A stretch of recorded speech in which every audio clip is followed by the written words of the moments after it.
चलिए बिना किसी देरी के सीधा शुरू करते हैं। आज के इस विश्लेषण में हम एक बहुत ही गहरा सवाल उठाने वाले हैं। आखिर क्या होता है जब हम आधुनिक शिक्षा प्रणाली की उस बुनियाद पर ही सवाल खड़े कर देते हैं जिसे सालों से बिना सोचे समझे सच मान लिया गया है। आज की हमारी ये चर्चा सिर्फ एक कहानी तक सीमित नहीं है, बल्कि ये शिक्षा, सफलता और असल जिंदगी के मायनों को खंगालने का एक जबरदस्त जरिया है। अब इस पूरी कहानी की शुरुआत ही एकदम आक्रामक तरीके से होती है। हमारे सामने कॉलेज के डायरेक्टर वायरस का वो नजरिया रखा जाता है जो शायद आज के समाज की एक कड़वी सच्चाई भी है। उनका मानना बिल्कुल साफ है, लाइफ एक रेस है, अगर तेज नहीं भागोगे तो कुचल दिए जाओगे। मतलब एक ऐसी दुनिया जहां कोई रहम नहीं है, दाव बहुत ऊंचे हैं और हर कोई बस एक दूसरे को पीछे छोड़ने की अंधी दौड़ में पागलों की तरह भाग रहा है। पर जरा रुकिए और सोचिए, क्या हो अगर ये रेस ही पूरी तरह से गलत हो? क्या हो अगर हम बस भीड़ के पीछे पीछे गलत दिशा में भाग रहे हों? दरअसल यही वो भयंकर सवाल है जो इस पूरी चर्चा का केंद्र है।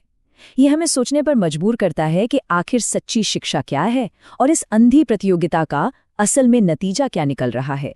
शिक्षा का प्रेशर कुकर, एकेडमिक दौड़ की भारी कीमत। चलिए देखते हैं कि कैसे एक ऐसी जगह जहां नई सोच पनपनी चाहिए, वो एक प्रेशर कुकर बन जाती है। इस सिस्टम में छात्रों को इंसान कम और प्रोफेसरों के रिमोट कंट्रोल से चलने वाले रोबोट्स ज्यादा समझा जाता है। जरा सोचिए, एक सेमेस्टर और 42 एग्जाम्स का चक्रव्यूह, पूरा का पूरा फोकस सिर्फ रट्टा मारने और किसी तरह अमेरिका में एक मोटी सैलरी वाली नौकरी पाने पर अटका हुआ है। और इसका नतीजा हद से ज्यादा मानसिक दबाव और इनोवेशन के नाम पर बिल्कुल शून्य। अब ये जो नंबर 1 है ना, ये किसी जीत का जश्न नहीं है, ये भारत की उस दुखद रैंकिंग को दर्शाता है जो छात्रों की आत्महत्या के मामलों से जुड़ी है। इस व्यवस्था की निर्ममता को जॉय लोबो की कहानी से बेहतर और कुछ नहीं समझा सकता। एक ऐसा टैलेंटेड छात्र जिसे अवास्तविक डेडलाइंस और इस भयानक मानसिक दबाव ने पूरी तरह से कुचल कर रख दिया। रट्टा बनाम सच्ची समझ, शिक्षा की असली लड़ाई। अब जरा मशीन की इस भयंकर सी किताबी परिभाषा को देखिए। क्या ये आसानी से किसी के पल्ले पड़ने वाली है? बिल्कुल नहीं। लेकिन मजाक की बात यह है कि प्रोफेसर सिर्फ पासिंग मार्क्स देने के लिए छात्रों से हूबहू यही किताबी शब्द उगलवाने की उम्मीद करते हैं। उन्हें इस बात से कोई फर्क नहीं पड़ता कि कॉन्सेप्ट असल में समझ आया भी है या नहीं। और यहीं पर सच्ची समझ और रट्टाफिकेशन का असली टकराव सामने आता है। एक तरफ वो बिल्कुल सिंपल और प्रैक्टिकल बात है कि हर वो चीज जो इंसान का काम आसान करे मशीन है, और दूसरी तरफ है वो भारी भरकम किताबी ज्ञान। ये साफ दिखाता है कि कैसे हमारा सिस्टम एक सीधी सादी व्यवहारिक सच्चाई को नकार कर उसे सजा देने पर तुला रहता है। इसी सिस्टम का एक परफेक्ट प्रोडक्ट है चतुर, जिसे सब साइलेंसर बुलाते हैं।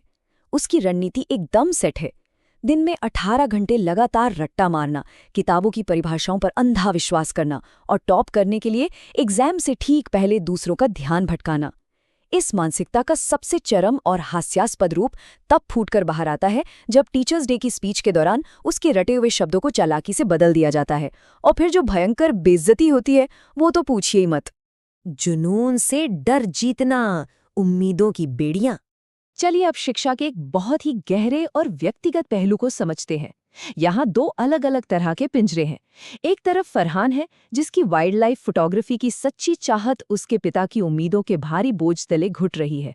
और दूसरी तरफ राजू है, जिसे परिवार की गरीबी और असफलता के डर ने इस कदर जकड़ लिया है कि वो पूरी तरह लकवाग्रस्त सा महसूस करता है। और इस डर के माहौल में इस आंतरिक घुटन से लड़ने के लिए सामने आता है ये मशहूर मंत्र, ऑल इज वेल। ये सिर्फ होंठों से बोला जाने वाला कोई कैचफ्रेज नहीं है, बल्कि एक बहुत ही जरूरी मनोवैज्ञानिक टूल है। अपने इस डरपोक दिल को बेवकूफ बनाकर बड़ी से बड़ी और असंभव लगने वाली समस्याओं का सामना करने की हिम्मत जुटाने का ये कमाल का तरीका है।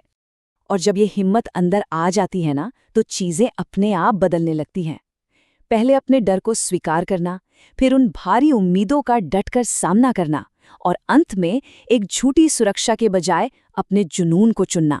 यही तो तब होता है जब फरहान आखिरकार अपने पिता के सामने दिल की बात रखता है और राजू बिना किसी खौफ के पूरी सच्चाई के साथ व्हीलचेयर पर बैठकर वो कॉर्पोरेट इंटरव्यू देता है। काबिलियत बनाम सफलता, 10 साल पुरानी शर्त। ये पूरा हिस्सा 2 बिल्कुल अलग विचारधाराओं की असली अग्नि परीक्षा है। ये सफ़र उस 10 साल पुरानी चुनौती को दर्शाता है जो 5 सितंबर को पानी की टंकी पर दी गई थी। एक तरफ ज्ञान की सच्ची खोज है और दूसरी तरफ दौलत और रुतबे की अंधी दौड़। इसी शर्त के कारण वर्तमान में पागलों की तरह उस लापता इंसान की खोज शुरू होती है जो लद्दाख की खूबसूरत वादियों तक जाती है। और यहीं पर इस पूरे विश्लेषण का सबसे दमदार और दार्शनिक विचार सामने आता है। कामयाब होने के लिए नहीं, काबिल होने के लिए पढ़ो। ये एक बहुत बड़ा दावा करता है कि अगर एक्सीलेंस यानी श्रेष्ठता का पीछा किया जाए तो सक्सेस यानी सफलता को झक मारकर आपके पीछे आना ही पड़ता है। अंतिम सच्चाई, लद्दाख में बड़ा खुलासा। तो चलिए अब इस कहानी के अंतिम क्लाइमैक्स की ओर बढ़ते हैं। लद्दाख में जब उस 10 साल पुरानी शर्त का नतीजा दुनिया के सामने आता है तो एक जबरदस्त ट्विस्ट हर चीज को पलट के रख देता है। जिस इडियट ने कभी ग्रेड्स की परवाह नहीं की, वो असल में दुनिया भर में मशहूर और रहस्यमयी साइंटिस्ट फुनसुक वांगडू निकलता है। मतलब वही जीनियस जिसके साथ चतुर अपनी कंपनी की बड़ी डील साइन करने के लिए दर-दर भटक रहा था। 400 पेटेंट्स। जरा इस नंबर के बारे में सोचिए। वांगडू की ये हैरान कर देने वाली उपलब्धियां इस बात पर एकदम पक्की मोहर लगा देती हैं कि बिना सोचे समझे रट्टा मारने वाले किताबी ज्ञान पर हमेशा जुनून और काबिलियत की ही जीत होती है। ये श्रेष्ठता की सबसे बड़ी मिसाल है। तो अब अंत में ये सवाल हमें बहुत गहराई से सोचने पर मजबूर करता है। क्या हम आज भी उस गलत रेस में पागलों की तरह भाग रहे हैं जिसका कोई अंत नहीं है? या फिर क्या अब वक्त आ गया है सच्ची काबिलियत का पीछा करने का? ये विश्लेषण सफलता की पुरानी परिभाषाओं को तोड़ने का काम करता है। तो याद रखिए, फोकस काबिलियत पर होना चाहिए। कामयाबी तो खुद ब खुद रास्ता ढूंढ लेगी। चलिए मिलते हैं अगले विश्लेषण में।